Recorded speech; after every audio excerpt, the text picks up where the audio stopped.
আসসালামু আলাইকুম ওয়া রাহমাতুল্লাহি ওয়া বারাকাতুহু। সুপ্রিয় শিক্ষার্থী বন্ধুরা, আজকের ক্লাসে আমরা নবম শ্রেণীর বিজ্ঞান এর দ্বিতীয় অধ্যায় বায়ু দূষণ, এই বায়ু দূষণ অধ্যায়টি থেকে বার্ষিক পরীক্ষায় যে প্রশ্ন আসবে তার সাজেশন নিয়ে আলোচনা। তো এখানে বায়ু দূষণ অধ্যায়টি পূর্ণাঙ্গভাবে প্রস্তুতি নেওয়ার জন্য আমাদের সংশ্লিষ্ট বিষয়বস্তু অনুসন্ধানী পাঠ থেকে পড়তে হবে। যে যে অধ্যায়গুলো সেগুলো হচ্ছে চতুর্থ অধ্যায়, পঞ্চম অধ্যায়, ষষ্ঠ অধ্যায় এবং সপ্তম অধ্যায়। এই অধ্যায়গুলো যদি আমরা পড়ি তাহলে আমাদের এই বায়ু দূষণ অধ্যায়ের জন্য পূর্ণাঙ্গ প্রস্তুতি হয়ে যাবে।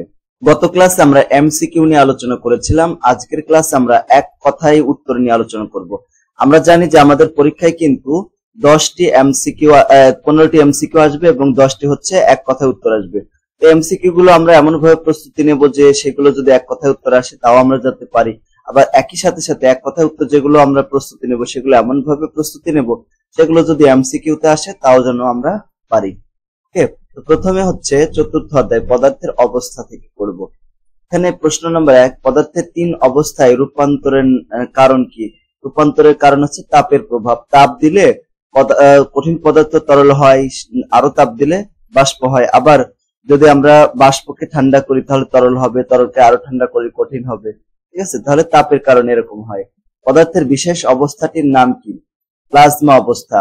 পদার্থের 3টা অবস্থা থাকে, তাই না? আমরা জানি কঠিন, তরল এবং বায়বীয়। তার একটা অবস্থা রয়েছে, সেটাকে বিশেষ অবস্থা বলা হয় এবং সেটা হচ্ছে প্লাজমা অবস্থা। পদার্থের কণাগুলোর মধ্যে কোন ধরনের আকর্ষণ শক্তি থাকে? আন্তঃআণবিক আকর্ষণ শক্তি। তারপর 4 নম্বর, কোন পদার্থের আন্তঃআণবিক আকর্ষণ শক্তি সবচেয়ে বেশি থাকে? কঠিন পদার্থের আন্তঃআণবিক আকর্ষণ শক্তি সবচেয়ে বেশি থাকে। দেখো 3 নম্বর যেটা বলেছে যে কণাগুলোর মধ্যে কোন ধরনের আকর্ষণ শক্তি থাকে, এখানে অণুতে এই যে পরমাণুগুলো এরকম কাছাকাছি থাকে, একটার সাথে আর একটা মিশে, তাই না? হালকা একটু ফাঁকাও থাকে, এই যে হালকা ফাঁকা থাকে এটাকে আন্তঃআণবিক দূরত্ব বলা হয়।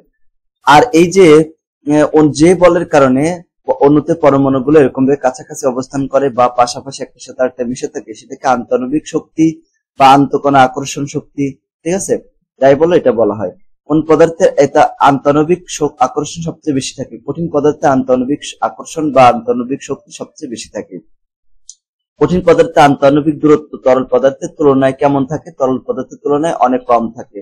তরল পদার্থের কণাগুলোর আকর্ষণ শক্তি কঠিন পদার্থের অপেক্ষা কেমন থাকে? কম থাকে। সবচেয়ে বেশি থাকে হচ্ছে কঠিন পদার্থের আন্তঃআণবিক আকর্ষণ, তারপর তরল, তারপরেও গ্যাসীয়। ঠিক আছে, আবার আন্তঃআণবিক দূরত্বের কথা যদি বলি তাহলে সবচেয়ে বেশি দূরত্ব থাকে গ্যাসীয় পদার্থের, তারপরে তরল, তারপরে হচ্ছে কঠিন পদার্থ।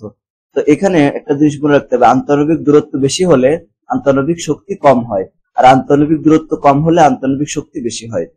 কোন পদার্থের কণাগুলো মুক্তভাবে চলাচল করতে পারে? গ্যাসীয় পদার্থের অণুগুলো বা কণাগুলো। আন্তঃআণবিক দূরত্ব কোন পদার্থের সবচেয়ে বেশি? দূরত্ব সবচেয়ে বেশি আছে গ্যাসীয় পদার্থের।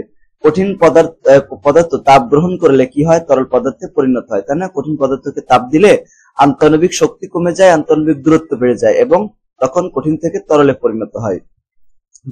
10তম প্রশ্ন, তরল পদার্থ তাপ গ্রহণ করলে কি হয়? গ্যাসীয় পদার্থে পরিণত হয়।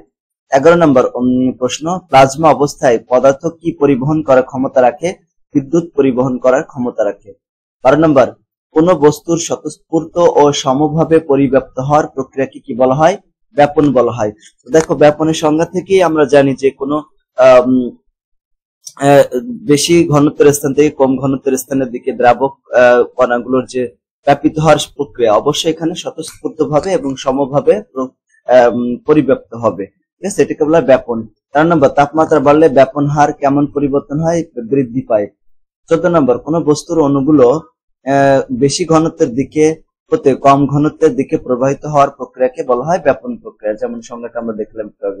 তারপরে সেন্টের সুগন্ধ ছড়িয়ে পড়ে কিসের মাধ্যমে? ব্যাপনের মাধ্যমে। 16 নম্বর, মূলত কোন কারণে পদার্থের কণাসমূহের ব্যাপন ঘটে? গতিশক্তির ভিন্নতার কারণে পদার্থের ব্যাপন ঘটে। তারপর 17 নম্বর, মাধ্যমের ঘনত্ব বেশি হলে ব্যাপন হারের কিরূপ পরিবর্তন ঘটে? ব্যাপন হার কমে যায়। ব্যাপিত পদার্থের অণুর ঘনত্ব বেশি হলে ব্যাপন হারের কিরূপ পরিবর্তন হয়? দেখো পদার্থের ঘনত্ব বেশি হলে এখানে মানে ব্যাপিত পদার্থের অণুর ঘনত্ব যদি বেশি হয়, মনে রাখতে হবে অণুর ঘনত্ব, তাহলে বেশি হবে ব্যাপন প্রক্রিয়া। এখানে দেখো এখানে 16 হচ্ছে অক্সিজেন একটা অণুর ভর, এটা কিন্তু পরমাণু অণু, দেখছো O2 আছে, আর কার্বন ডাই অক্সাইড আছে 44। এর মধ্যে কোনটির ব্যাপন হার বেশি হবে? দেখো এখানে এখানে অক্সিজেনের অণুর আণবিক ভর কত? 32, আর এটা হচ্ছে 44। তাহলে যার আণবিক ভর কম হবে, যার আণবিক ভর কম হবে তার ব্যাপন হার বেশি হবে, মনে রাখতে হবে। দেখো অক্সিজেনের ব্যাপন হার কম হবে কেন, বেশি হবে কেন? কারণ এখানে এর হচ্ছে 32 আর এর হচ্ছে 44। তো যেহেতু 44টা বড়, 32টা কম, তাহলে এখানে যার কম তার ব্যাপন হার বেশি হবে, মানে অক্সিজেনের বেশি হবে। কণার ভর কম কিন্তু পারিপার্শ্বিক তাপমাত্রা বেশি হলে ব্যাপন হারে কিরূপ পরিবর্তন হবে? ব্যাপন হার তখন বেশি হবে। যদি কণার ভর কম থাকে কিন্তু পারিপার্শ্বিক তাপমাত্রা যদি বেশি হয়, ব্যাপনের হার তাহলে বেশি হয়ে যাবে। 21 নম্বর, কোন গ্যাস চাপের প্রভাবে সরু ছিদ্র পথে উচ্চ চাপের স্থান থেকে নিম্ন চাপের স্থানে সজোরে বেরিয়ে আসার প্রক্রিয়াকে বলা হয় নিঃসরণ। দেখো যখন একটা সরু ছিদ্র পথে উচ্চ চাপের স্থান থেকে নিম্ন চাপের স্থানে সজোরে, ঠিক আছে, মনে রাখতে হবে উচ্চচাপ এবং সজোর এই দুটো শব্দ যদি থাকে তখন সেটা হয়ে যাবে নিঃসরণ, আর স্বতঃস্ফূর্ত এবং সমভাবে যদি থাকে তাহলে সেটা হবে ব্যাপন। 22 নম্বর প্রশ্ন, প্রোপেন এবং বিউটেন এর মধ্যে কোনটির নিঃসরণ বেশি? দেখো প্রোপেন এবং বিউটেন, প্রোপেনের সংকেত C3H8 আর বিউটেন হচ্ছে C4H10। এখন আমরা একটু এখানে আমাদেরকে যে বিষয়টা ভেবে দেখতে হবে সেটা হচ্ছে আণবিক ভর বের করতে হবে। আণবিক ভর যদি বের করি 12, কার্বন হচ্ছে 12 গুণ 3 আর তার সাথে 8 যোগ করলে আমরা আণবিক ভর পেয়ে যাবো। কার? প্রোপেনের। সেটা কত হয় দেখো 12 গুণ 3। তো এখানে দেখো 12 গুণ হচ্ছে 3, 12 গুণ 3 আর একে যোগ করতে হবে কত দ্বারা? 8 দ্বারা, তাহলে 44 হলো। এটা হচ্ছে 44। আর এটা কত হবে? এটা দেখো এখানে 12 গুণ 4, 12 গুণ 4, 12 গুণ 4 যোগ হচ্ছে 10। দেখতেই পাচ্ছি যে এখানে 58 আছে, তাই না? 58। এখন যেহেতু 58 বড় আর এখানে 44 হচ্ছে ছোট, তাহলে ছোটকে কার আণবিক ভর ছোট? প্রোপেনের। যার আণবিক ভর ছোট বা কম তার ব্যাপন হার বেশি হবে, তাহলে এখানে প্রোপেনের ব্যাপন হার বেশি হবে। এলপিজি এর পুনরূপ কি হবে? Liquefied petroleum gas. তারপর দেখো এখানে 24 নম্বর, মিথেন, তারপর অক্সিজেন এবং নাইট্রোজেনের মধ্যে কোনটির নিঃসরণ হার সবচেয়ে কম হবে? যার ব্যাপন হার সবচেয়ে বেশি হবে, মানে আণবিক ভর সবচেয়ে বেশি হবে। এখানে মিথেন CH4 এটা হচ্ছে 12 আর 4, তাহলে কত? এখানে 16 হয়, এটা হচ্ছে 32 হয়, আর এটা হচ্ছে 28 হয়, তাই না? 28। এখন সবচেয়ে কম কত? সবচেয়ে বেশি কত? 32। যদি বেশি হয় তাহলে নিঃসরণ হার কমের কথা বলেছে। কার কম হবে? যার আণবিক ভর সবচেয়ে বেশি। যার আণবিক ভর সবচেয়ে বেশি তার ব্যাপন হার বা নিঃসরণের হার সবচেয়ে কম হবে। এজন্য এটা উত্তর হবে অক্সিজেন। বস্তুর ভর ও ঘনত্ব যত বেশি হবে নিঃসরণের হার তত কি হবে? কম হয়ে যাবে। বস্তুর ভর দেখছো, আণবিক ভরেরটাও খেয়াল করে দেখেছি যে বস্তুর ভর এবং আণবিক ভর যত মানে ঘনত্ব যত বেশি হবে নিঃসরণের হার বা ব্যাপনের হার তত কম হবে। এখানে দেখো মিথেন, নাইট্রোজেন এবং নাইট্রোজেন ডাই অক্সাইডের মধ্যে কোনটির নিঃসরণ দ্রুত হবে? তো এখানে আমরা যদি আণবিক ভর বের করি, মিথেন CH4 আছে, তাহলে এর আছে কত? কার্বন 12 আর 4, তাহলে এটা 16। নাইট্রোজেন N2, এক নাইট্রোজেন হচ্ছে 14, এখানে আছে কত? 2টা, তাহলে 28 হবে। আর এখন দেখো এই NO2 এর কত হবে? নাইট্রোজেনের কত হয়? 14, আর এখানে অক্সিজেনের হচ্ছে 2টা অক্সিজেন, তার মানে 32 আর হচ্ছে 32 আর হচ্ছে 14, তাহলে যোগ করলে কত হবে? হবে হচ্ছে 46 হবে। যেহেতু সবচেয়ে কম কত? এখানে সবচেয়ে আণবিক ভর ছোট কোনটা? ছোট হচ্ছে মিথেন CH4, যেহেতু সবচেয়ে ছোট তাই মিথেন CH4 এর ব্যাপন হার সবচেয়ে কি হবে? দ্রুত হবে, বা নিঃসরণ হার সবচেয়ে দ্রুত হবে।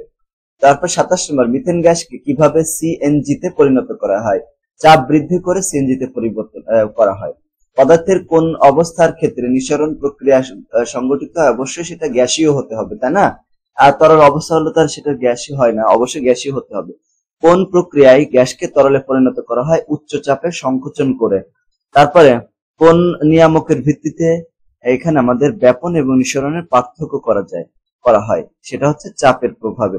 দেখো ব্যাপনে চাপ থাকে না, নিঃসরণের ক্ষেত্রে সজোরে নিক্ষেপ করা হয়, মানে উচ্চ চাপের স্থান থেকে নিম্ন চাপের স্থানে চাপ দিয়ে মানে নিঃসরণ ঘটানো হয়। আর ব্যাপনের প্রক্রিয়ায় কি হয়? স্বতঃস্ফূর্ত এবং সমভাবে, এখানে কোনো চাপ প্রয়োগ করা হয় না। ঠিক আছে, মনে রাখতে হবে এই বিষয়টা।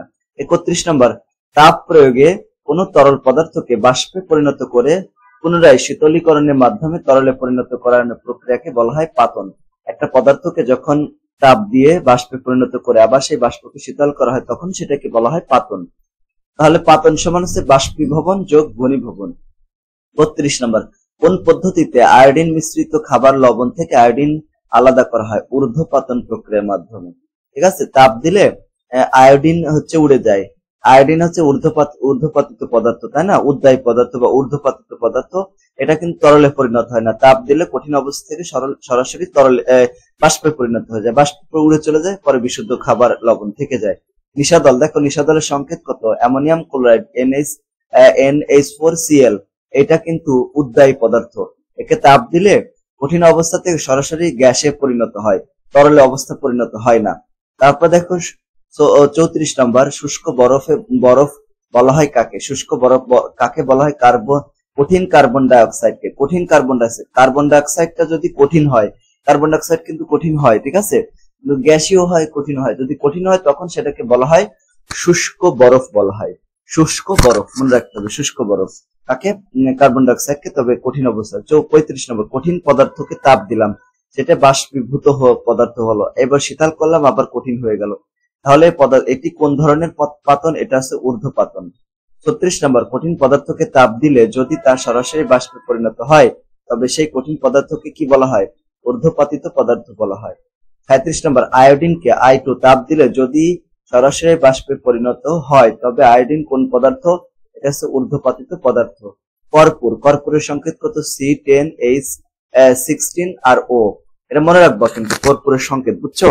কর্পূরের সংকেত C10H হচ্ছে 16 এবং অক্সিজেন রয়েছে এখানে। তা এটা হচ্ছে ঊর্ধ্বপাতিত পদার্থ। কর্পূর, নিশাদল, তারপরে হচ্ছে ন্যাপথলিন, আয়োডিন, এই সবগুলো হচ্ছে কি বলতো? এই সবগুলো হচ্ছে ঊর্ধ্বপাতিত পদার্থ। ন্যাপথলিনের সংকেত কত? ন্যাপথলিনও কিন্তু ঊর্ধ্বপাতিত পদার্থ। ন্যাপথলিনের সংকেত হচ্ছে C10H8। দেখো কর্পূরের ক্ষেত্রেও C10 আছে, H আছে কত? 16টি এবং অক্সিজেন আছে একটা। আর এর ক্ষেত্রে C10 আছে, H আছে 8টা।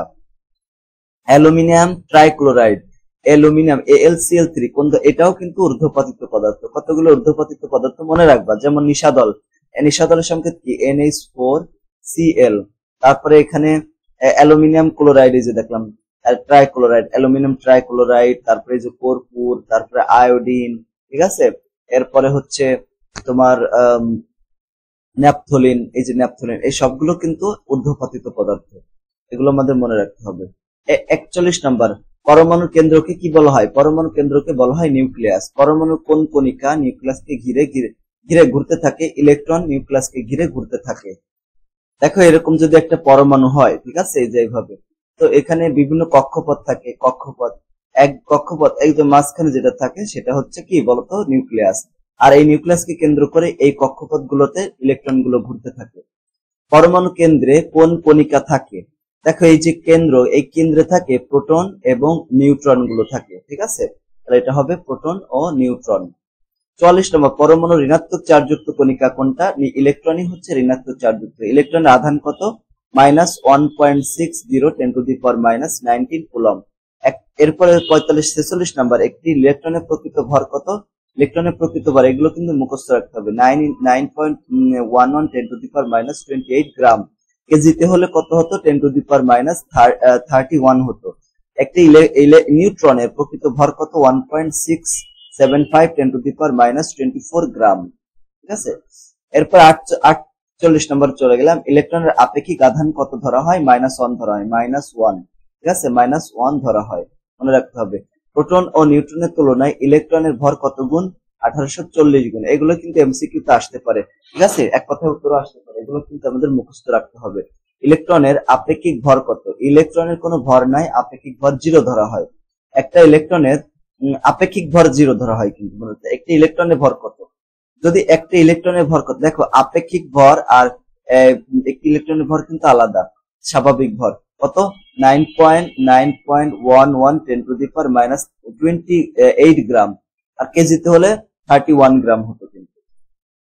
52 নম্বর, ইলেকট্রনের প্রকৃত আধান কত? ইলেকট্রনের প্রকৃত আধান 0।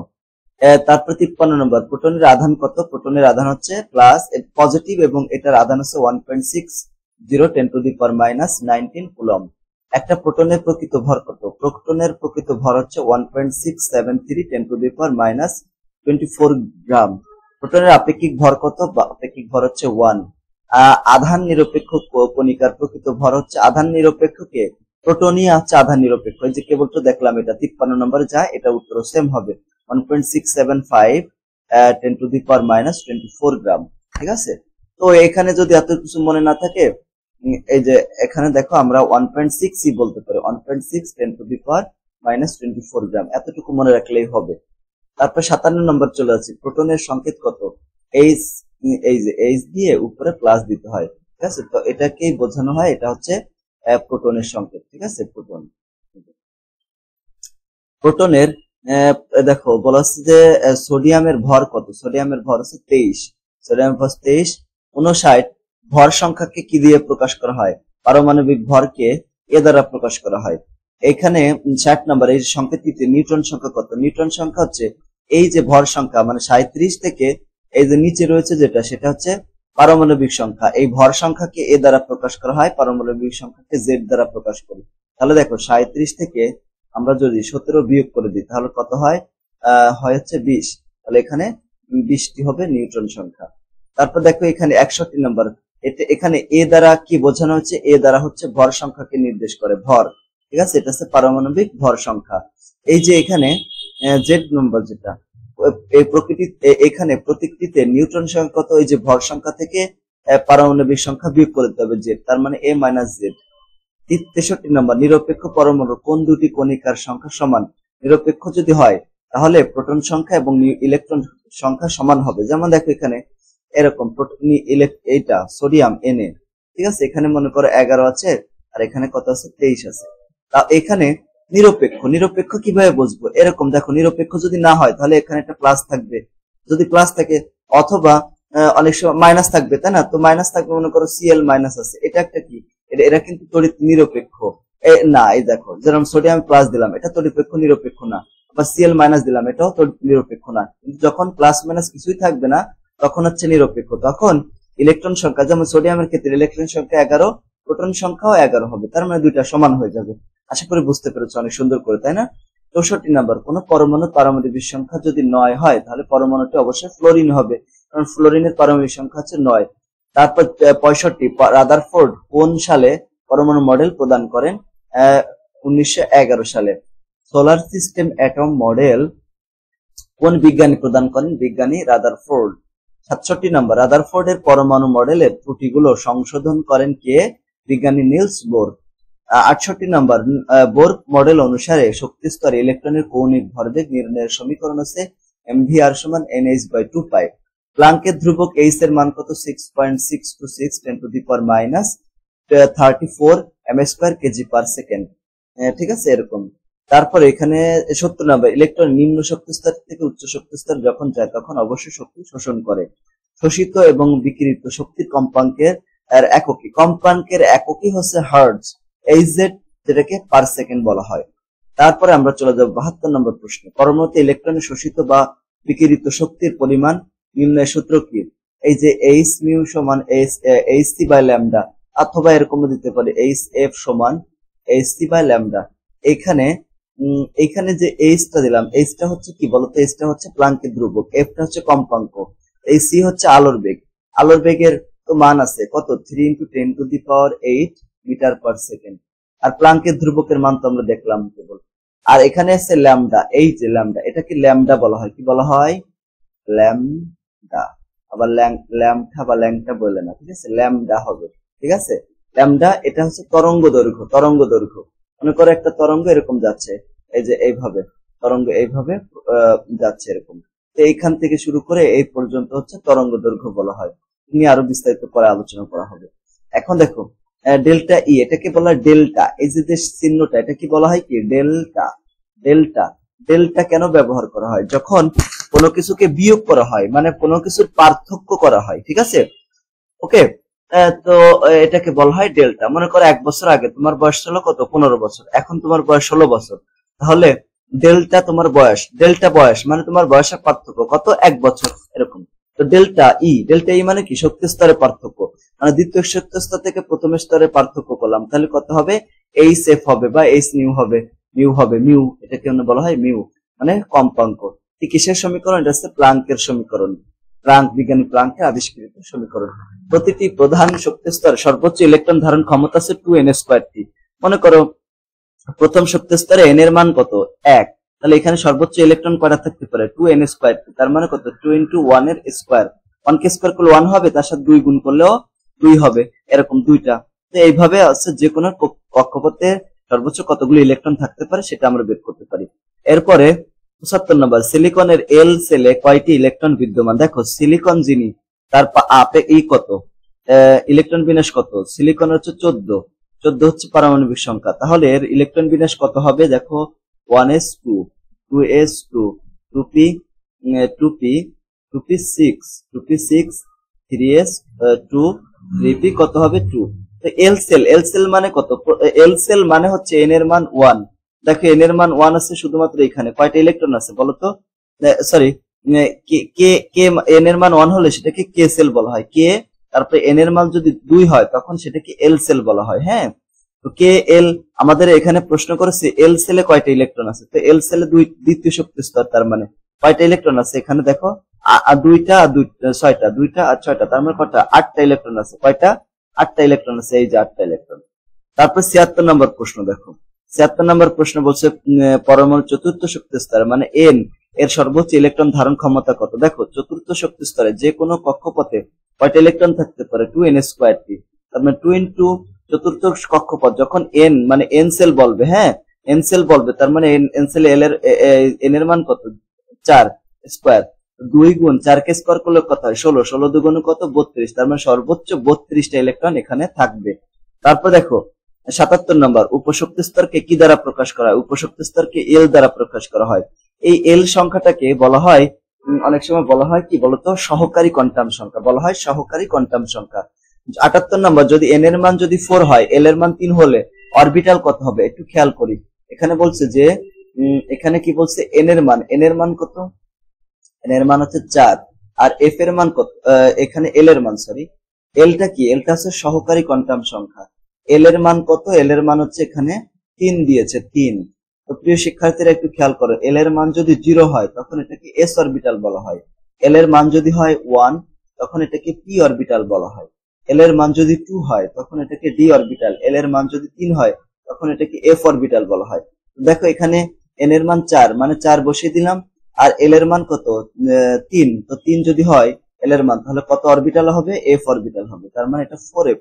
ঠিক আছে, তাহলে এটা হবে কোন অরবিটাল, এটা হবে 4f। দেখছো খুবই সুন্দর বিষয় না, এরকম মজা করে পড়তে হবে। ঠিক আছে, 79 নম্বর, পরমাণু কোন সেলে সর্বোচ্চ 32টি ইলেকট্রন থাকতে পারে। তো আমরা জানি 32টা ইলেকট্রন থাকে, 2n², তাই না, যে কোনো শক্তি স্তরে দুইটা এত ইলেকট্রন থাকে, সমান কত, 32, বা এখানে n² সমান কত, 32/2, তার মানে কত হলো 16। অতএব n এর মান কত হয়, √16, √16 কে রুট করলে কত হয়, 4, তার মানে চতুর্থ শক্তি স্তরে বা এন সেলে। দেখো এই যে এন এর, এটা ছোট হাতের এন এর মান যদি 4 হয় তাহলে বড় হাতের এন কত হবে, মানে সেটাকে এন অরবিট বলা হয়, অরবিট, এটা কি বলা হয়, অরবিট, অরবিট মানে শক্তি স্তর, কেমন শক্তি স্তর, প্রধান শক্তি স্তর, বা এটাকে শেলও বলা হয়, এন শেল বলা হয়, এন শেল বা এন অরবিট।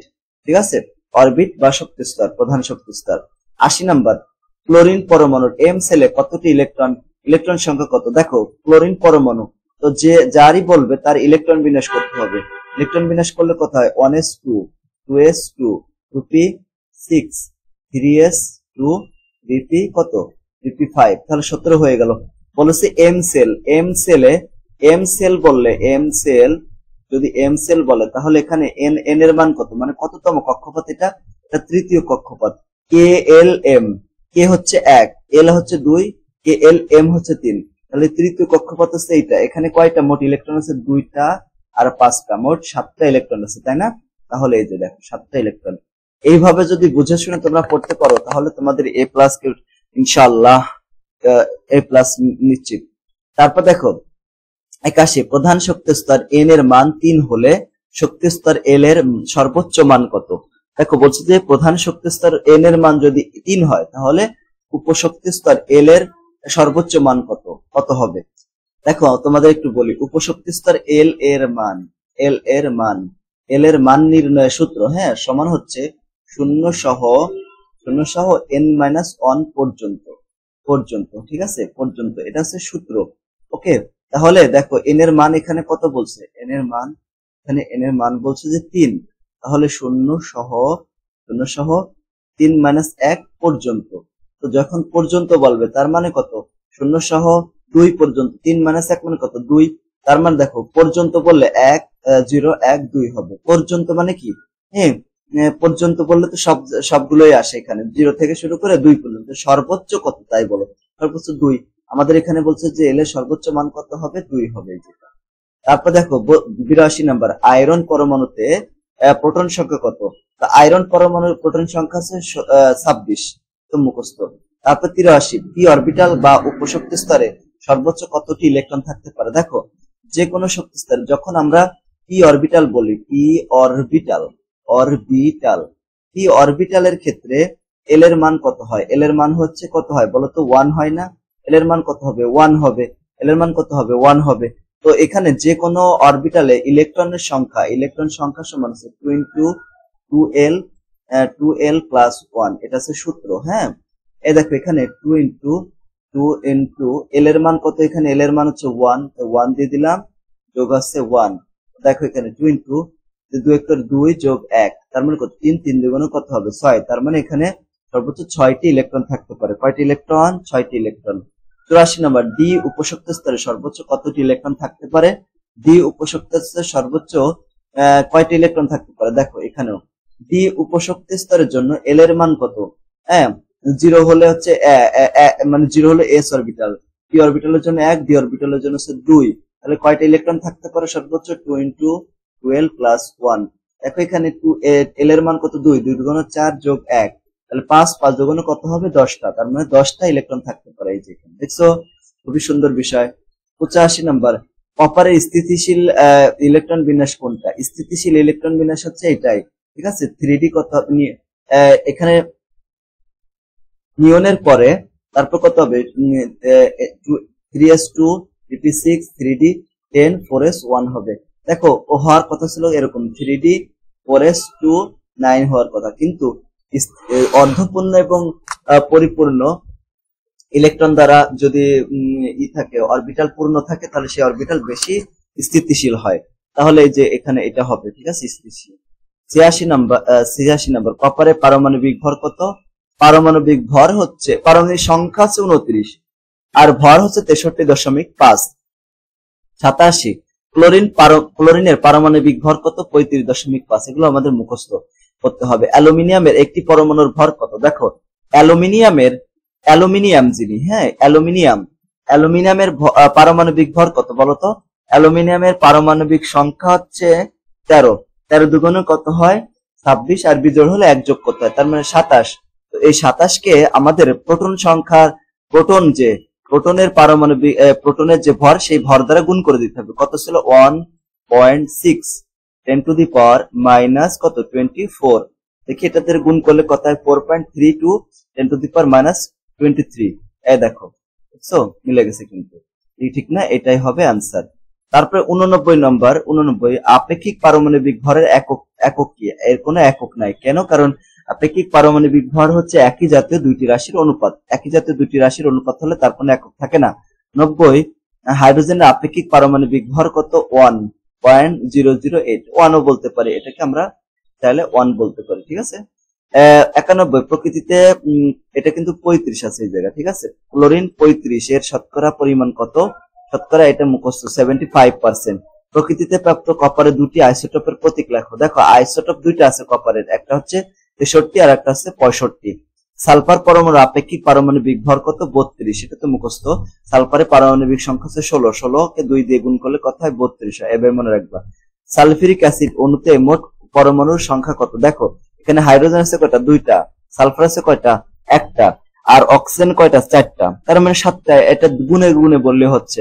অক্সিজেনের আপেক্ষিক আণবিক ভর কত। আণবিক ভর দেখো, আর অক্সিজেনের পারমাণবিক ভর হচ্ছে কত, 16, এখানে কয়টা অক্সিজেন আছে? দুইটা, তার মানে 2 দিয়ে গুণ করলে কত হয়?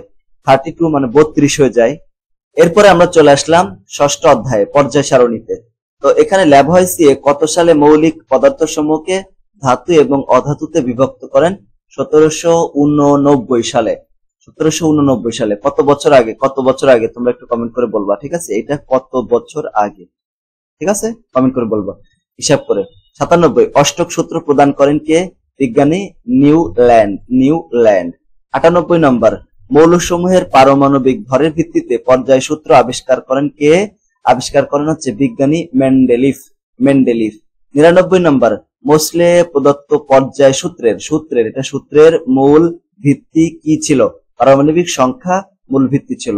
100 নম্বর, আধুনিক পর্যায় সারণীতে কয়টি পর্যায় রয়েছে? 7টি পর্যায় এবং 18টি গ্রুপ রয়েছে, ঠিক আছে? এই 18টি গ্রুপ রয়েছে।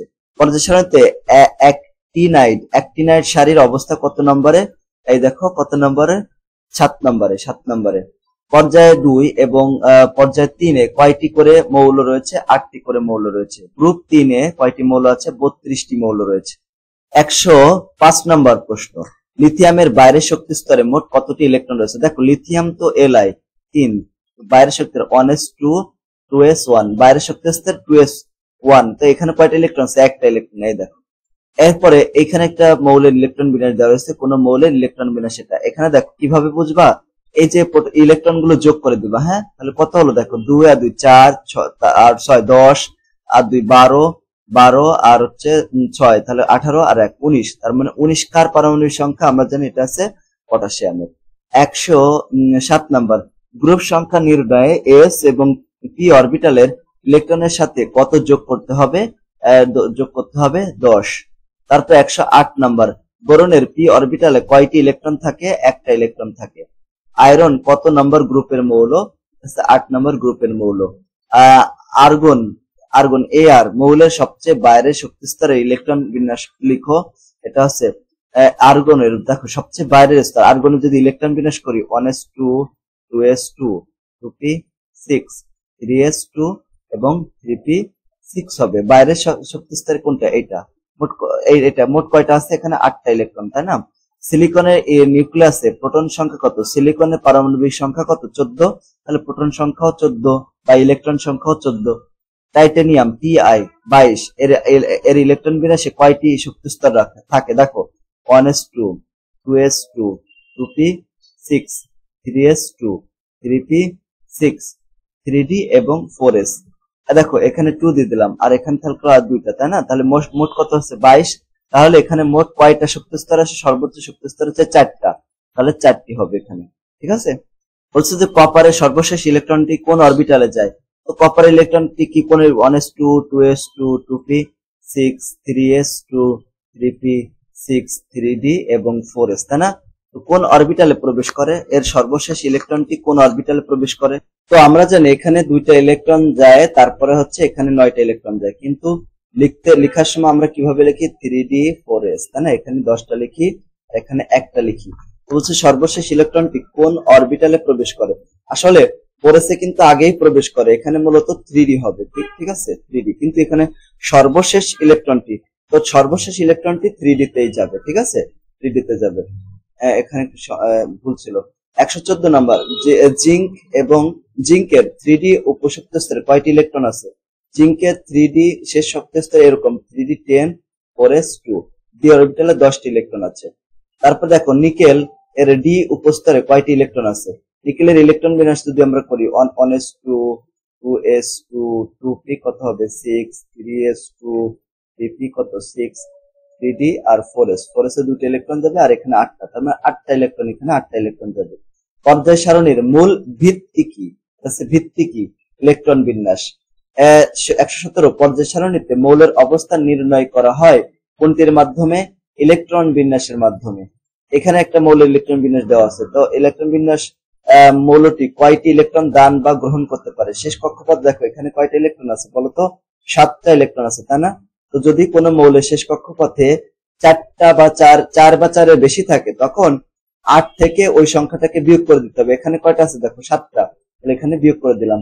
8 থেকে 7 বিয়োগ করলে কত হয়? 1, তার মানে এটা অবশ্যই একটা ইলেকট্রন গ্রহণ করতে পারবে। এটা দান করতে পারবে না। কেন? কারণ এখানে 7টা ইলেকট্রন আছে। যদি 4 বা 4 বেশি থাকে তখন হচ্ছে ইলেকট্রন গ্রহণ করতে পারে, কিন্তু ত্যাগ করতে পারে না। যদি 1 2 3 থাকে তাহলে একটা ইলেকট্রন থাকলে সেটা একটা ইলেকট্রন ত্যাগ করতে পারে, 2টা থাকলে 2, 3টা থাকলে 3ই দান করতে পারে। ঠিক আছে? এরকম। একই গ্রুপে ম্যাগনেসিয়ামের পরবর্তী মৌল কোনটা? ক্যালসিয়াম। একই গ্রুপে পটাশিয়ামের পূর্ববর্তী মৌল হচ্ছে সোডিয়াম। একই গ্রুপে পটাশিয়ামের পূর্ববর্তী মৌল, দেখে এরকম একই গ্রুপে এরা আছে এরকম তৃতীয় পর্যায়ে। হ্যাঁ, এখানে পটাশিয়াম আছে পূর্বের দিকে, একই গ্রুপে গ্রুপ তো উপরের দিকে নিচে, তাই না? উপর দিকে নিচে, এখানে পটাশিয়ামের ঠিক আগে, এখানে পটাশিয়াম নিচেতে থাকে, তার আগে আছে সোডিয়াম, এরকম। ঠিক আছে? এরকম। তারপর 122 নম্বর, গ্রুপ 1 এর সর্বশেষ স্তরের ইলেকট্রন বিন্যাস কত? 1s1। গ্রুপের 1s1 হবে। ঠিক আছে? n এর মান যাই হতে পারে, কিন্তু 1s1 হবে যখন সেটা গ্রুপ 1 এ থাকবে। গ্রুপ 2 তে থাকলে 1s2 থাকতো। অধাতু হওয়া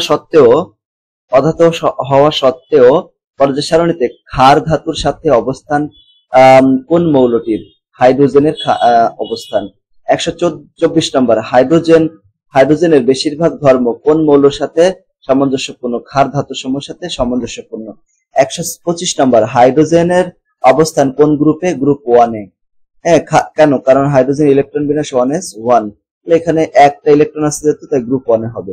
116 নম্বর, ক্ষার ধাতুসমূহ ব্যতীত হাইড্রোজেনের ধর্ম আর কোন মৌল সমূহের সাথে সামঞ্জস্যপূর্ণ? হ্যালোজেনের সাথে সামঞ্জস্যপূর্ণ রয়েছে। কারণ হ্যালোজেনরা একটা ইলেকট্রন গ্রহণ করে, তাই না? হাইড্রোজেনের সেরকম। ক্লোরিন, ব্রোমিন, আয়োডিন মৌলগুলোকে কি বলা হয়? এরা হ্যালোজেন বলা হয়। দেখো, হ্যালোজেন শব্দের অর্থ হচ্ছে লবণ উৎপন্নকারী। এই যে ফ্লোরিন, ক্লোরিন, ব্রোমিন, আয়োডিন, এরা কিন্তু লবণ তৈরি করার জন্য এদেরকে হ্যালোজেন বলা হয়। 128 নম্বর, গ্রুপ 2 এর মৌলসমূহের চার্জ কি রূপ? তড়িৎ ধনাত্মক, তীব্র তড়িৎ ধনাত্মক। ঠিক আছে? ল্যান্থেনাইট সারির সর্বশেষ মৌলটা হচ্ছে লুটেশিয়াম। এটা মুখস্থ, লুটেশিয়াম এটা। ঠিক আছে? লুটেশিয়াম।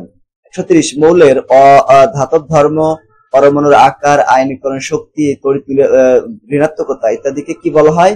বলা হয় পর্যায়বৃত্ত ধর্ম। এরপরে 131 নম্বর পেজ, প্রশ্ন, ধাতুর ইলেকট্রন ত্যাগের ধর্মকে বলা হয় ধাতব ধর্ম। একটা ধাতু তার শেষ কক্ষপথের ইলেকট্রন ত্যাগ করে ক্যাটায়নে পরিণত হয়, তাই না? এই যে ধর্মকে বলা হয় ধাতব ধর্ম। 132 নম্বর, ক্ষেত্র বিশেষে ইলেকট্রন দান ও গ্রহণ উভয় করতে পারলে তাকে কি বলা হয়? অর্ধধাতু বা অপধাতু বলা হয়। যেমন অ্যালুমিনিয়াম অর্ধধাতু, অপধাতু। পর্যায় সারণীর মাঝের মৌলগুলো সাধারণত কি প্রকৃতির হয়? অর্ধধাতু বা অপধাতু আর কি। 134, একটা পর্যায়ের যতই বাম থেকে ডানে যাওয়া যায় পারমাণবিক ব্যাসার্ধের কিরূপ পরিবর্তন হয়? কমতে থাকে। 135, সোডিয়াম, ম্যাগনেসিয়াম, সিলিকন, অ্যালুমিনিয়ামের মধ্যে কোনটি আয়নীকরণ শক্তির মান সবচেয়ে বেশি? দেখো, এরা তো একই পর্যায়ের, তাই না? একই পর্যায়ের ভিতরে এর মধ্যে কোনটির আয়নীকরণ শক্তির মান সবচেয়ে বেশি? তো দেখো, এরা সোডিয়াম আছে একদম প্রথম গ্রুপের, তারপর আছে কি ম্যাগনেসিয়াম দ্বিতীয় গ্রুপে, তারপর আছে অ্যালুমিনিয়াম তৃতীয় গ্রুপে, তারপর আছে সিলিকন চতুর্থ গ্রুপে। তো পর্যায় সারণীর বাম থেকে যত ডান দিকে যাওয়া যায় ততই আয়নীকরণ শক্তির মান কি হয় বলতো? বাড়তে থাকে। তো আয়নীকরণ শক্তির মান, তাহলে সবচেয়ে ডান রয়েছে কি? সিলিকন, তাহলে এইটার শক্তির মান সবচেয়ে বেশি হবে এই সিলিকনেরই। তারপর দেখো, এখানে এদের ভিতরে এর মধ্যে কোনটির আয়নীকরণ শক্তির মান সবচেয়ে বেশি? দেখো, এখানে আছে ফ্লোরিন, ক্লোরিন, ব্রোমিন, আয়োডিন, এরা উপর থেকে নিচে, সবচেয়ে উপরে আছে ফ্লোরিন, তারপরে ক্লোরিন, তারপরে ব্রোমিন, তারপরে আয়োডিন, তারপরে এটি, এইগুলো এরকম সিরিয়ালি উপর থেকে নিচের দিকে আছে। উপর থেকে নিচের দিকে গেলে আয়নীকরণ শক্তির মান কমে যায়। তাহলে সবচেয়ে উপরে আছে কে? ফ্লোরিন। তাহলে উপর দিকে তো বেশি থাকে, তাহলে ফ্লোরিনেরই আয়নীকরণ শক্তির মান সবচেয়ে বেশি। আর যদি কম সবচেয়ে বলতো তাহলে এই যে এটির হতো। পারমাণবিক ব্যাসার্ধ কমলে ইলেকট্রন আসক্তির মানের কিরূপ পরিবর্তন হয়? দেখো, ব্যাসার্ধ যদি কমে তাহলে ইলেকট্রন আসক্তির মান বৃদ্ধি পায়। উল্টা, হ্যাঁ, ব্যাসার্ধ কমলে ইলেকট্রন আসক্তির মান, আয়নীকরণ শক্তির মান বেড়ে যায়। আবার ব্যাসার্ধ যদি কমে তাহলে এরা ব্যাসার্ধ যদি বাড়ে তাহলে এরা কমে যায়। হাইড্রোজেন হ্যালাইডকে পানিতে দ্রবীভূত করলে কি উৎপন্ন হয়? হাইড্রোজেন হ্যালাইড মানে কি? এটা হাইড্রোজেন ফ্লোরিন, হাইড্রোজেন ক্লোরাইড হতে পারে, হাইড্রোজেন ফ্লোরাইড হতে পারে, ঠিক আছে, HF হতে পারে। এদেরকে যদি পানিতে দ্রবীভূত করা হয় H2O সাথে যদি দেওয়া হয় তাহলে কি হবে? হাইড্রোহ্যালাইড অ্যাসিড তৈরি হবে। এখানে কি তৈরি হবে? হাইড্রোহ্যালাইড তো অ্যাসিড হতে পারে, হাইড্রোহ্যালাইড অ্যাসিড, যেমন এটা হতে পারে এরকম, এরকম হতে পারে, ঠিক আছে। তারপরে 139 নম্বর পেজে কোন মৌলের পরমাণুর সর্বশেষ কক্ষপথের ইলেকট্রনকে কি বলা হয়? যোজ্যতা ইলেকট্রন বলা হয়। যেমন দেখো, মনে করো একটা মৌলের ইলেকট্রন বিন্যাস করতেছি, 1s2 2s2 2p, মনে করো 3 দিলাম। শেষ কক্ষপথে কয়টা ইলেকট্রন আছে? এখানে 5টা ইলেকট্রন। তাহলে এই 5টা ইলেকট্রনকে বলা হয় যোজ্যতা ইলেকট্রন, ঠিক আছে, এটাকে বলা হয় যোজ্যতা ইলেকট্রন। আচ্ছা, অক্সিজেনের যোজ্যতা ইলেকট্রন কত? অক্সিজেনের দেখো ইলেকট্রন বিন্যাস যদি আমরা করি 1s2 2s2 2p, কত বলো তো? 4। তাহলে টোটাল যোগ করো, দ্বিতীয় শক্তি স্তরে মোট কতগুলো ইলেকট্রন আছে? 2টা আর 4টা, যোগ করলে কত হবে? 6টা। তাহলে 6টা হচ্ছে তার কি? যোজ্যতা ইলেকট্রন। ম্যাগনেসিয়াম ক্লোরাইড MgCl2 যৌগে ম্যাগনেসিয়ামের যোজনী কত? ম্যাগনেসিয়ামের যোজনী আছে 2। একটা বিষয় মনে রাখবা, যৌগ গঠনের সময় কি হয় দেখো, ম্যাগনেসিয়াম আর ক্লোরিন, মনে করো যারা প্রথম থেকে ক্লাসগুলো করেছিল আমার একদম জানুয়ারিতে, আমি এগুলো কিন্তু নামকরণ সহ সুন্দর করে শিখিয়েছিলাম। ম্যাগনেসিয়ামের যোজনী 2 আর ক্লোরিনের যোজনী কত? 1। যৌগ গঠনের সময় এই যে ক্লোরিনের যোজনী চলে যায় ম্যাগনেসিয়ামের কাছে, আর ম্যাগনেসিয়ামের যে যোজনী এটা চলে যায় ক্লোরিনের এই যে পাশে। যেমন দেখো এরকম লেখা হয় ম্যাগনেসিয়াম, এখানে ক্লোরিনের যোজনী 1, এরকম লেখা হয়। এরপরে কি আছে? ক্লোরিনের যোজনী কত? মানে পাশে কত বসবে? ম্যাগনেসিয়ামের যোজনী। এখন যেহেতু Mg এখানে 1 থাকলে সেই সংখ্যাটা দেওয়া লাগে না, তাহলে MgCl2 হবে। ঠিক করে আমরা বুঝতে পেরেছি, তাই না? তাই ম্যাগনেসিয়ামের যোজনী কত? 2। ফেরাস ক্লোরাইডে আয়রন, ঠিক আছে, Fe এর যোজনী কত থাকে? দেখো আয়রনের 2টা যোজনী আছে, হ্যাঁ, একটা যোজনী, আয়রনের 2টা যোজনী। Fe এর যোজনী কয়টা? 2টা, একটা আছে 2 আর একটা আছে 3। যদি যোজনী 2 হয় সেটাকে বলা হয় ফেরাস, হ্যাঁ, ফেরাস। আর যদি 3 হয় তখন সেটাকে বলা হয় ফেরিক, ফেরাস এবং ফেরিক। যেহেতু এখানে বলছে যে ফেরাস ক্লোরাইড, তার মানে কি 2 যোজনী হবে, এটা 100% শিওর। তারপরে 143 নম্বর, কোন যৌগে আয়রনের যোজনী 3 থাকলে যৌগটিকে কি বলা হয়? ইক যৌগ বলা হয়। যেমন দেখো FeCl3, তখন এটাকে বলা হয় ফেরিক। যেহেতু ইক যুক্ত হয়েছে তাই এর জন্য ইক যৌগ বলা হয়, ঠিক আছে, ফেরিক। তাহলে ইক, ফেরিক। আর যদি 2 থাকতো তাহলে ফেরাস। তাহলে এখানে যদি 2 থাকতো, এখানে যদি 2 থাকতো তখন এটাকে আস বলতাম, আস যৌগ বলা হচ্ছে, আস এবং ইক 2টা। দেখো এইখানে এই যৌগমূলকের যোজনী কত? ওই যে যোজনী আছে, এই যে উপরে যে -2 আছে না, যোজনী হবে 2। তা আবার মাইনাস দিয়ে না, কিন্তু যোজনী কখনো নেগেটিভ হয় না, ঠিক আছে, অলওয়েজ পজিটিভ থাকে। 145 নম্বর, ধনাত্মক চার্জযুক্ত যৌগ সমূহকে কি বলা হয়? ক্ষারীয় যৌগমূলক বলা হয়। তারপরে 146 নম্বর, ঋণাত্মক চার্জযুক্ত যৌগগুলোকে কি বলা হয়? অম্লীয় যৌগমূলক বলা হয়। তারপর দেখো অ্যালুমিনিয়ামের যোজনী 3 এবং অক্সিজেনের যোজনী 2 হলে এদের দেখো আমরা কি একটু আগেও শিখলাম, অ্যালুমিনিয়ামের যোজনী কত বলছে? 3, অক্সিজেনের যোজনী কত বলছে? 2। তাহলে এখানে পাশাপাশি প্রথমে তারা বসবে। এখন অ্যালুমিনিয়াম পাশে কোন সংখ্যাটা চলে যাবে? এই 2 যাবে, অক্সিজেনের 2 এখানে বসবে। আর অক্সিজেনের পাশে এই যে এখানে কোনটা যাবে? এই যে অ্যালুমিনিয়ামের যে সংখ্যাটা ছিল সেটা এখানে চলে যাবে, তাহলে ও এখানে হবে 3, Al2O3 হবে, এই যে Al2O3। তারপর দেখো 148, কার্বন এর যোজনী 4, অক্সিজেন এর 2 যোজনী হলে জীবদেহের নিঃশ্বাসে নির্গত গ্যাসের সংকেত কি হবে? একটু খেয়াল করি। দেখো কার্বনের কত বলছে? 4, অক্সিজেনের কত বলছে? 2। এখন যখন এটা যৌগ গঠন করবে এই 2 চলে যাবে কার্বনের ধারে, আর অক্সিজেনের পাশে চলে যাবে কার্বনের যোজনী, এই যেরকম। এখন যদি এরকম হয়, কাটাকাটি করলে কাটাকাটি করে যাবে। দেখো একে 2 দিয়ে ভাগ করা যাচ্ছে, তা 2 দিয়ে যদি ভাগ করি তাহলে এই 2 কাটা যায়, এই 2 এর মধ্যে কয়বার যায়? 2 বার যায়, তাহলে CO2 হবে। ওকে, তাহলে এইভাবে CO2 হলো। তারপরে দেখো ম্যাগনেসিয়াম ফসফেটের সংকেত হচ্ছে কত? Mg3PO42, Mg3PO42। তারপর 150 নম্বর, নিষ্ক্রিয় গ্যাস সমূহ পর্যায়, এটা পর্যায় সারণীর কত নাম্বার গ্রুপে অবস্থিত? 18 নম্বর গ্রুপে। 151 নম্বর, কোন মৌলের পরমাণুতে প্রথম শক্তি স্তরই সর্বোচ্চ শক্তি স্তর যা ইলেকট্রন দ্বারা পূর্ণ থাকে? হিলিয়ামই প্রথম শক্তি স্তর। এরপরে দেখো ইলেকট্রন দ্বারা পরিপূর্ণ রয়েছে। যেমন দেখো হিলিয়ামের প্রথম একটা কক্ষপথ আছে এবং এটা 2টা ইলেকট্রন আছে, আর প্রথম কক্ষপথে সর্বোচ্চ 2টাই থাকে, এর জন্য প্রথম বলা হচ্ছে হিলিয়াম। ক্রিপ্টনের কোন শক্তি স্তরে ইলেকট্রন দ্বারা সম্পূর্ণ হয়ে নিষ্ক্রিয় অবস্থা প্রাপ্ত হয়? চতুর্থ শক্তি স্তরে। ঠিক আছে, ক্রিপ্টন একটা নিষ্ক্রিয় গ্যাস, এই জন্য। 153 নম্বর, কোন মৌলের সর্বশেষ শক্তি স্তরে কতটি ইলেকট্রন থাকলে এরা সর্বাধিক স্থিতিশীল হয়? 8টা ইলেকট্রন থাকলে এরা নিষ্ক্রিয় হয়ে যায়। 154, অ্যামোনিয়ার সংকেত কত? NH3। নাইট্রোজেনের কোন কক্ষটি ইলেকট্রন দ্বারা পূর্ণ থাকে? দেখো অ্যামোনিয়া তো এরকম 1s2 2s2 2p কত 3, এরকম হচ্ছে ইলেকট্রন বিন্যাস। ঠিক আছে, এখানে কয়টা ইলেকট্রন আছে? দেখো 5টা ইলেকট্রন আছে। আর যখন হাইড্রোজেন যুক্ত হবে তখন আরো 3টা হাইড্রোজেন যুক্ত হয়ে মোট 8টা হয়ে যাবে। তার মানে এখানে কয়টা আছে?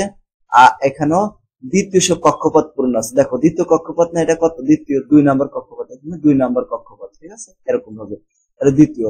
155 নম্বর প্রশ্ন, ফসফরাস ট্রাইক্লোরাইডে PeCl3 ফসফরাসের কতটি ইলেকট্রন শেয়ারিং এ অংশ নেয়? 3টা ইলেকট্রন শেয়ারিং এ অংশগ্রহণ করে।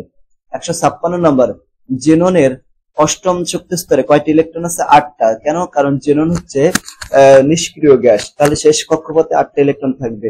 157, ফসফরাস ট্রাইক্লোরাইড PeCl3 ফসফরাসের কতটি ইলেকট্রন শেয়ার করছে? এখানে 3টা। দেখছো 3টা, মানে কতটি ইলেকট্রন শেয়ার করছে? এই যে 3, কিভাবে বুঝবে? এই 3 দেখে। PeCl5 এখানে 5 দেখে বুঝবো, এটা 5টা আর এটা 3টা। 158 নম্বর, অধাতু সমূহ সর্বশেষ শক্তিস্তর ইলেকট্রন গ্রহণ করে কিসে পরিণত হয়? অ্যানায়নে পরিণত হয়। দেখো অ্যানায়ন কাকে বলা হয়? ঋণাত্মক আয়নকে বলা হয় অ্যানায়ন। তুমি ক্লোরিন Cl- ঋণাত্মক আয়ন। 159, পর্যায় সারণীর কোন গ্রুপের মৌলগুলো সাধারণত আয়নিক বন্ধন গঠন করে? গ্রুপ 1 এবং গ্রুপ 2 এবং গ্রুপ 16 এবং 17। 160 নম্বর, নাইট্রোজেন পরমাণুর প্রত্যেকে কয়টি ইলেকট্রন শেয়ার করে নাইট্রোজেন গঠন করে? 2টা, 3টা করে, এরও 3টা লাগে, এরও 3টা লাগে। ঠিক আছে, এরকম। 161, ম্যাগনেসিয়াম ক্লোরাইড যৌগটি পানিতে মিশালে ম্যাগনেসিয়াম Mg2+ আয়নটি পানির কোন প্রান্ত দ্বারা আকর্ষিত হয়? দেখো পানির ভিতরে এরকম থাকে, মনে করো ম্যাগনেসিয়াম তো পানির ভিতরে, ম্যাগনেসিয়াম তো Mg+ থাকে, তাই না? এরকম।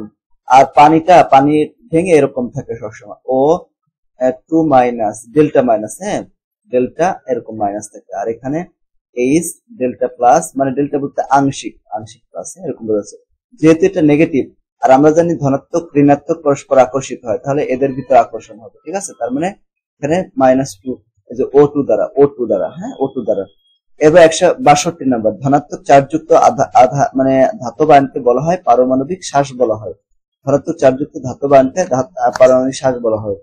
67, পারমাণবিক শ্বাসের মধ্যবর্তী স্থানে মুক্তভাবে ঘুরে বেড়ানো ইলেকট্রনকে কি বলা হয়? সঞ্চরণশীল ইলেকট্রন বলা হয়।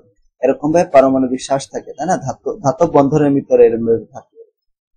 ঠিক আছে, তো এখানে 164, ধাতুর বিদ্যুৎ পরিবাহিতা, তাপ পরিবাহিতা, নমনীয়তা এসব ধর্মের জন্য দায়ী হচ্ছে সঞ্চরণশীল ইলেকট্রন। যে সঞ্চরণশীল ইলেকট্রন থাকে ওটাই হচ্ছে দায়ী। 165 নম্বর, যেসব খনিজ হতে লাভজনক উপায়ে ধাতু অধাতু সংগ্রহ করা হয় সেসব খনিজকে কি বলা হয়? আকরিক বলা হয়। 166, 2 বা ততোধিক ধাতুর সংমিশ্রণে হতে তৈরি পদার্থকে সংকর ধাতু বলা হয়। 67 নম্বর প্রশ্ন, 167, লোহার একটা আকরিকের নাম হচ্ছে হেমাটাইট, মুখস্থ করতে হবে। ব্রোঞ্জ নামক ধাতুর সংকর ধাতুর কপারের শতকরা পরিমাণ কত থাকে? 80 থেকে 88%। তারপর 80 থেকে 99% আয়রন এবং 1 থেকে 2% কার্বনে গঠিত সংকর ধাতুকে কি বলা হয়? স্টিল বলা হয়। 170 নম্বর, স্টেইনলেস স্টিলে নিকেলের শতকরা পরিমাণ থাকে 7 থেকে 9%। তো আলহামদুলিল্লাহ আজকের ক্লাসে আমরা সমস্ত এই অধ্যায়ের মানে বায়ু দূষণ অধ্যায়ের সমস্ত এক কথায় উত্তর দেখলাম। এর আগের ক্লাসে কিন্তু আমরা এমসিকিউ দেখেছিলাম। তো ক্লাসটি তোমার কাছে কেমন লেগেছে এটা কমেন্ট করে জানিয়ে দিও। আর যদি ভালো লাগে তাহলে আমাদের চ্যানেল সাবস্ক্রাইব করে রেখো এবং ক্লাসটি বন্ধুদের সাথে শেয়ার করে দিও। পাশাপাশি তোমাদের বার্ষিক পরীক্ষার চূড়ান্ত প্রস্তুতির জন্য আমাদের একটা মডেল টেস্ট সলভিং কোর্স চালু করা হয়েছে। কোর্সটিতে যদি কেউ ভর্তি হতে চাও তাহলে 01620103495 এই নাম্বারটিতে যোগাযোগ করবো। সকলকে ধন্যবাদ। আসসালামু আলাইকুম ওয়া রাহমাতুল্লাহি ওয়া বারাকাতুহু।